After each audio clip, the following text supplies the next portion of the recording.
So before I start, it's evening and it's still well above 30 degrees, so yes, you will hear the aircon and the evaporative cooler in the background. Now, there's so many fake channels out there at the moment putting out really crappy videos that are basically written by AI. So when I see someone trying to break into the algorithm who seems like a pretty genuine person, I want to get their channel out there and give them a bit of a boost. So I came across this video the other day, moving from the UK to Australia, pros versus cons. And this is by a YouTuber by the name of Luke Tweddle. He's got 87 subscribers, so he's fairly new to the YouTube scene. And I'm going to say, if you like what you see in this video, please jump across and subscribe to him. We need to support the real people on YouTube. It costs nothing to subscribe, and it just helps people like this to launch their channels and get somewhere with them. And of course, if you do like what you see in this video, don't just go across and subscribe to him, but leave a comment for him on his own video of this, because that's what will get this video of his out into the algorithm and hopefully help him to build his channel. Yep, he's not been doing it as long as some people, and that probably shows in his presentation. But I love jumping on board new channels and watching them grow, seeing their confidence grow, and just seeing them become the creator that they have the potential to be. Is he one of them? Let's find out.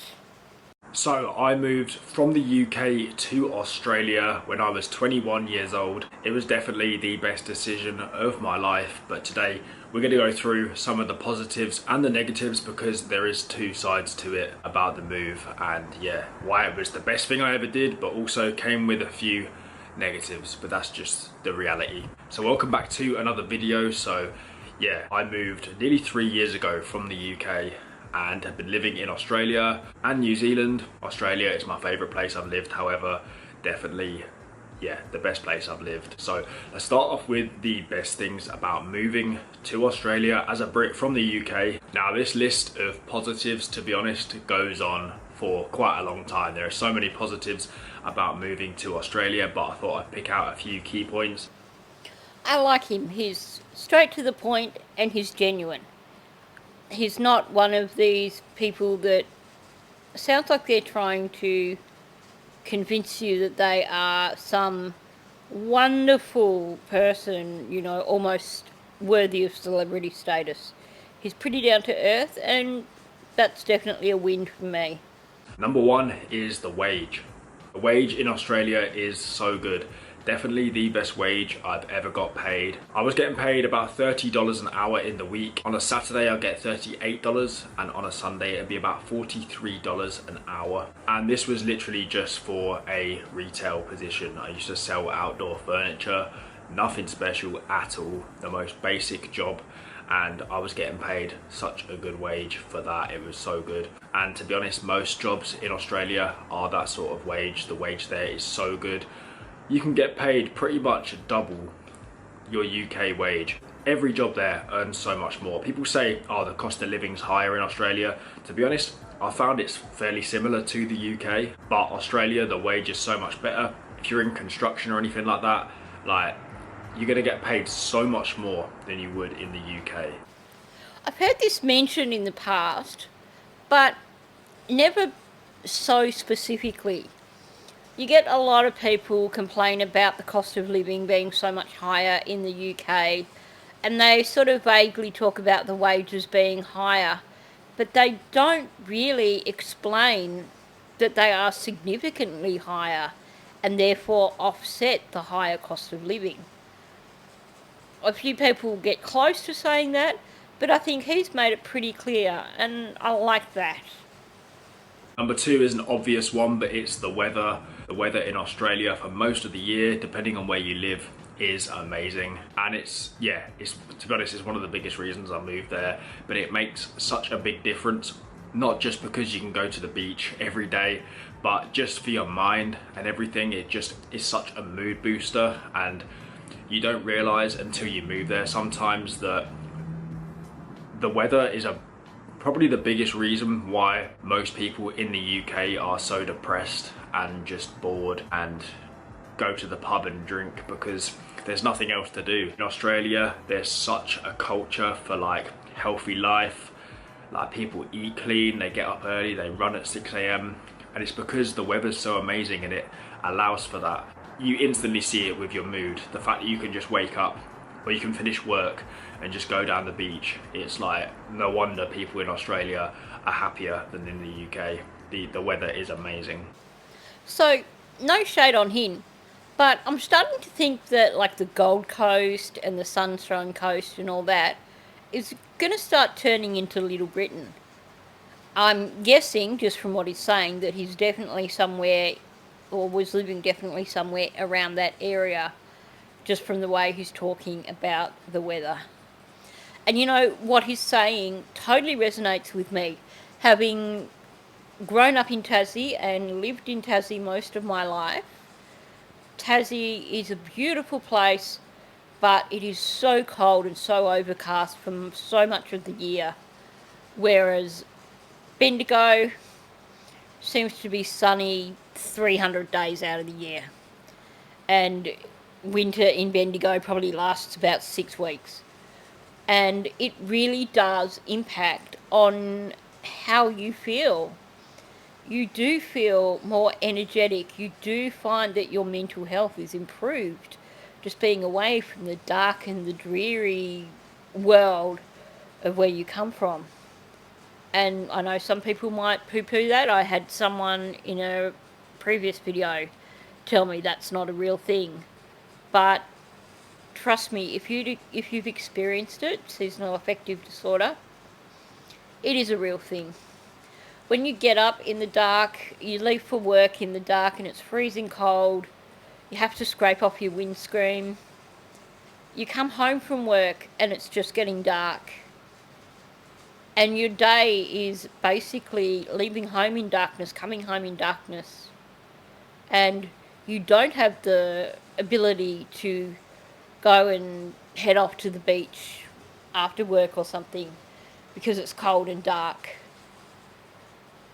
That really does wear you down. I mean, here in Bendigo, even in the middle of winter, it's not dark at 5 o'clock like it is in Tassie. And trust me, that makes a difference.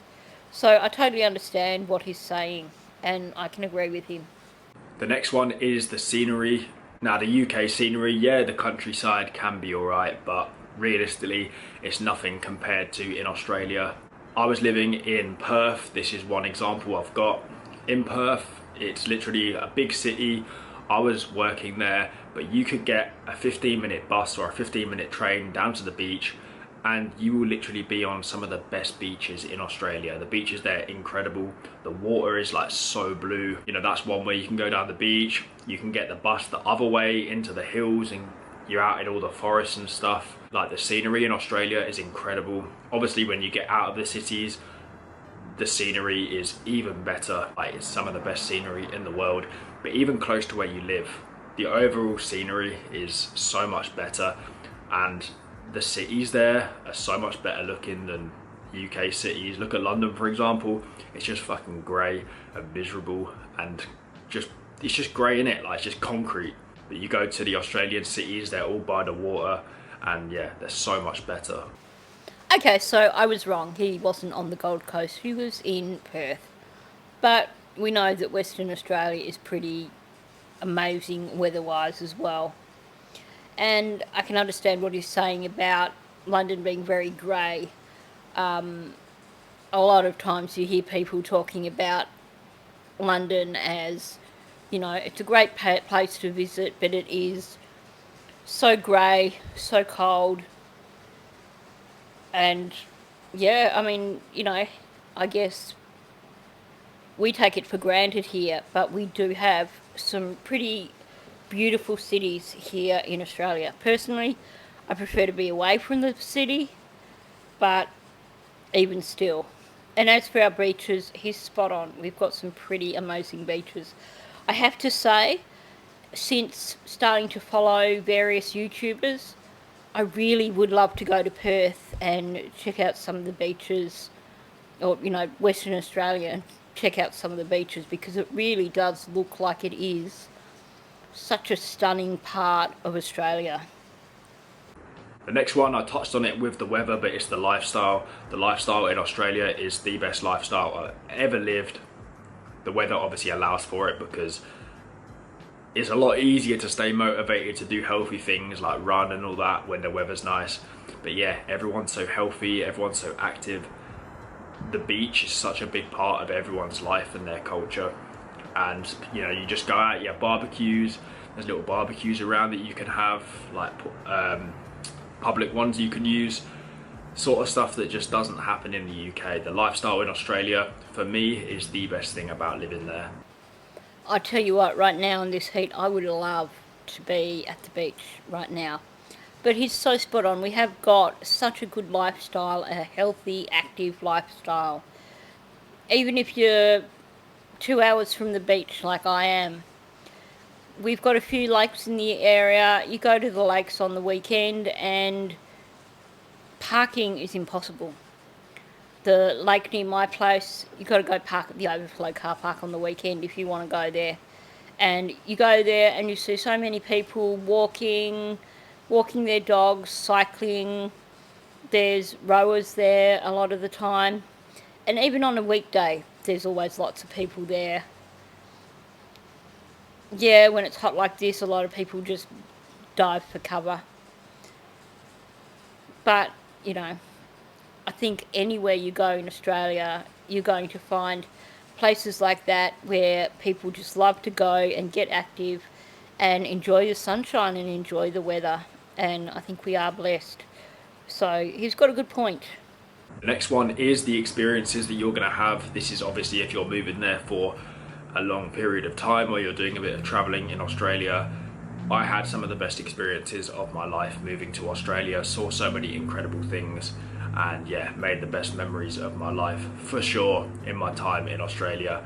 In fact, I'd say I made more memories in 2 years in Australia than I did in my whole life in the UK. How sweet is that? I will say that what you get out of a place depends on how much you put in. So it sounds like he's really thrown himself into just the experience of being in Australia. And because of that, it's just been a really rewarding experience for him. I think he seems to be a really positive minded person. And I think that certainly makes a difference too. We've seen that with other videos where I've done reactions to people who have a rather negative mindset and they find all the bad things. So kudos to him. So I could go on forever about the positives. There's so many positives about moving to Australia. I don't need to mention all of them because, yeah, we'd be here all day. Let's talk about a few of the negatives because, like with any moving to the other side of the world from the UK, there's going to be a few negatives. Not that many, but there is some that are notable. Number one is feeling disconnected from your friends and your family. I wouldn't say I ever felt homesick or missed home particularly, but one thing I did get was I was a bit worried that my relationships with friends and stuff, people that I hadn't spoken to in a long time, were fading, and I was kind of worried that, like, were the relationships which I had before, are they going to be the same again? Obviously I went home for a visit recently and it confirmed that none of the relationships had changed, which was nice. But that was one thing that I kind of did worry about quite a bit, was that the relationships with people back home were going to fade and I wasn't going to be as close with people. And I think a lot of people who move to Australia will experience a similar sort of thing. I think he put that well. But I think also we need to acknowledge that any kind of move over a distance has the potential to have that effect. So I know that I've lost touch with a lot of people since I moved from Tasmania, simply because we're not travelling in the same circles anymore, and life interrupts, people get busy. So, that's not even just moving to a completely different country. I think we're lucky these days in that there is still social media, so we can keep track of people via social media. But yeah, I can see where he's coming from with that, and you do hear that on occasions with people who've moved to Australia from other country, that the disconnect, the not being able to just go and spend time with family members or close friends and stuff like that. The next one is a point that I've felt more recently, I guess, and it's not knowing like where your home is. Especially after visiting home, Australia feels like home for me more than anywhere. However, it's a bit complicated with trying to get residency there and stuff. But like, is it my real home? It doesn't feel like, it feels like home, but not like home, if you know what I mean. I went home for a visit and that didn't really feel like home either. And I'm kind of at a weird point now after living out of the UK for like nearly 3 years and like having gone home and stuff. Like, I don't really know where feels like home.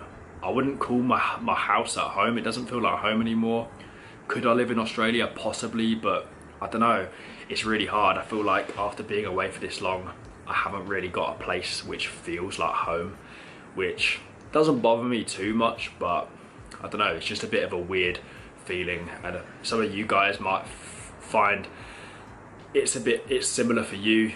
You might feel a bit confused. Do you know what I mean? Like, you might feel a bit confused with where you think's home and stuff, and where you want to settle in the future. Your mind's a bit scrambled, like half of you's pulling you back to the UK, half of you's pulling you back to Australia. Like, it's hard.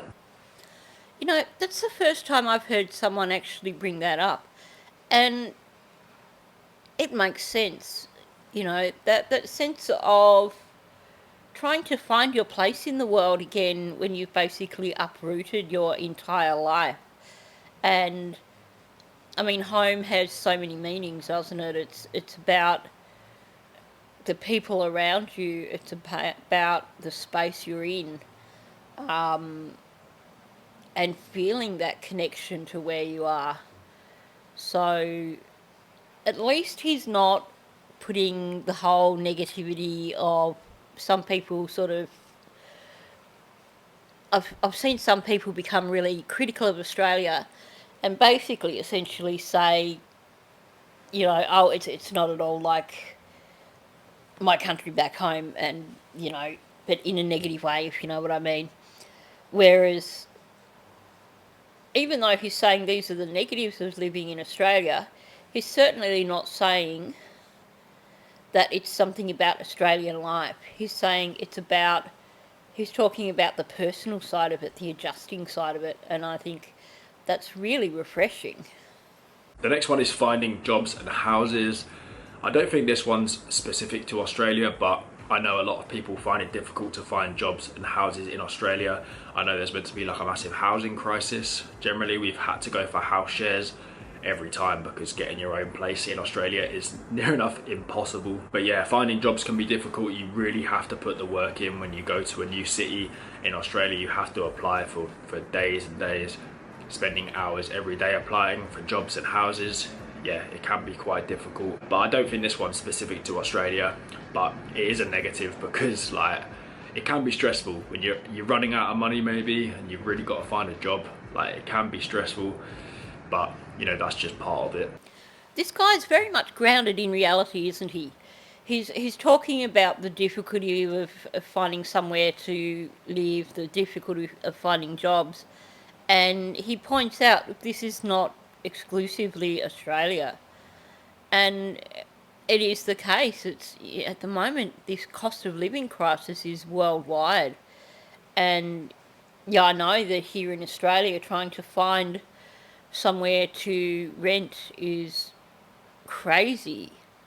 I know I'm, considering moving possibly this year to somewhere with better air conditioning, somewhere with more energy efficient heating and cooling. But you know, when you have a look at what's out there, there's not a lot out there, depending on your budget. So he's so right about that. As to the finding jobs, I can't speak to the situation in terms of people coming to Australia and trying to find employment.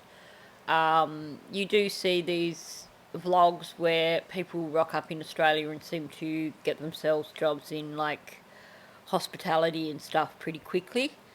So I guess it depends on your skill set.